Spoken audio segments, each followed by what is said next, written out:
नमस्कार दोस्तों। मगध देश के जंगलों में एक खूंखार डाकू का राज हुआ करता था। वह डाकू जितने भी लोगों की हत्या करता था उनकी एक एक उंगली काटकर माला की तरह गले में पहन लेता। इसी वजह से डाकू को सभी अंगुलीमाल के नाम से जानते थे। मगध देश के आसपास के सभी गांवों में अंगुलीमाल का आतंक था। एक दिन उसी जंगल के पास के ही एक गांव में महात्मा बुद्ध पहुंचे। साधु के रूप में उन्हें देखकर हर किसी ने उनका अच्छी तरह स्वागत किया। कुछ देर उस गांव में रुकते ही महात्मा बुद्ध को थोड़ा अजीब सा लगा। तभी उन्होंने लोगों से पूछा, आप सभी लोग इतने डरे और सहमे सहमे से क्यों लग रहे हैं? सबने एक एक करके अंगुलीमाल डाकू द्वारा की जा रही हत्याओं और उंगली काटने के बारे में बताया। सभी दुखी होकर बोले कि जो भी उस जंगल की तरफ जाता है उसे पकड़कर वो डाकू मार देता है। अब तक वो 99 लोगों को मार चुका है और उनकी उंगली को काटकर उन्हें गले में माला की तरह पहनकर घूमता है। अंगुलीमाल के आतंक की वजह से हर कोई अब उस जंगल के पास से गुजरने से डरता है। इन सभी बातों को सुनने के बाद भगवान बुद्ध ने उसी जंगल के पास जाने का फैसला ले लिया। जैसे ही भगवान बुद्ध जंगल की ओर जाने लगे तो लोगों ने कहा कि वहां जाना खतरनाक हो सकता है। वो डाकू किसी को भी नहीं छोड़ता। आप बिना जंगल गए ही हमें किसी तरह से उस डाकू से छुटकारा दिला दीजिए। भगवान बुद्ध सारी बातें सुनने के बाद भी जंगल की ओर बढ़ते रहे। कुछ ही देर में भगवान बुद्ध जंगल पहुंच गए। जंगल में महात्मा के भेष में एक अकेले व्यक्ति को देखकर अंगुलीमाल को बड़ी हैरानी हुई। उसने सोचा कि इस जंगल में लोग आने से पहले कई बार सोचते हैं, आ भी जाते हैं तो अकेले नहीं आते और डरे हुए होते हैं। ये महात्मा तो बिना किसी डर के अकेले ही जंगल में घूम रहा है।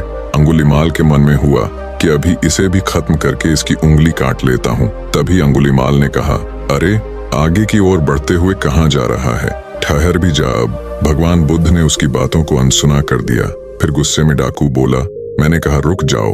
तब भगवान ने उसे पलट कर देखा कि लंबा चौड़ा बड़ी बड़ी आंखों वाला आदमी जिसके गले में उंगलियों की माला थी वो उन्हें घूर रहा था। उसकी तरफ देखने के बाद बुद्ध दोबारा से चलने लगे। गुस्से में तमतमाते हुए अंगुलीमाल डाकू उनके पीछे अपनी तलवार लेकर दौड़ने लगा। डाकू जितना भी दौड़ता लेकिन उन्हें पकड़ नहीं पाता। दौड़ दौड़ कर वो थक गया। उसने दोबारा कहा, रुक जाओ वरना मैं तुम्हें मार दूंगा और तुम्हारी उंगली काट कर मैं 100 लोगों को मारने की अपनी प्रतिज्ञा पूरी कर लूंगा। भगवान बुद्ध बोले कि तुम अपने आप को बहुत शक्तिशाली समझते हो ना, तो पेड़ से कुछ पत्तियां और टहनियां तोड़ कर ले आओ। अंगुलीमाल ने उनका साहस देखकर सोचा कि जैसा ये कह रहा है कर ही लेता हूँ। वो थोड़ी देर में पत्तियां और टहनियां तोड़ कर ले आया और कहा, ले आया मैं इन्हें। फिर बुद्ध जी कहने लगे, अब इन्हें दोबारा पेड़ से जोड़ दो। ये सुनकर अंगुलीमाल बोला, तुम कैसे महात्मा हो? तुम्हें नहीं पता कि तोड़ी हुई चीज को दोबारा नहीं जोड़ सकते?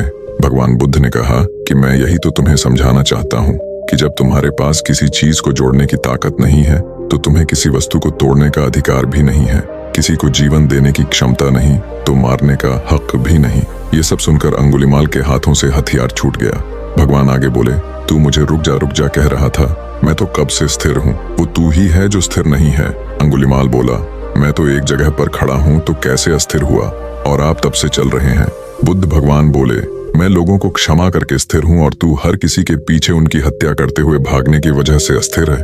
ये सब कुछ सुनकर अंगुलीमाल डाकू की आंखें खुल गईं और उसने कहा, आज के बाद से मैं कोई अधर्म वाला कार्य नहीं करूंगा।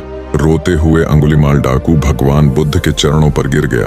उसी दिन अंगुलीमाल ने बुराई का रास्ता छोड़ा और वो बहुत बड़ा सन्यासी बन गया। दोस्तों, इस कहानी से हमें यह सीख मिलती है कि सही मार्गदर्शन मिलने पर व्यक्ति बुराई की राह को छोड़कर अच्छाई को चुन लेता है। ऐसी और वीडियो देखने के लिए इंस्पायर्ड ज्ञानी को सब्सक्राइब करें।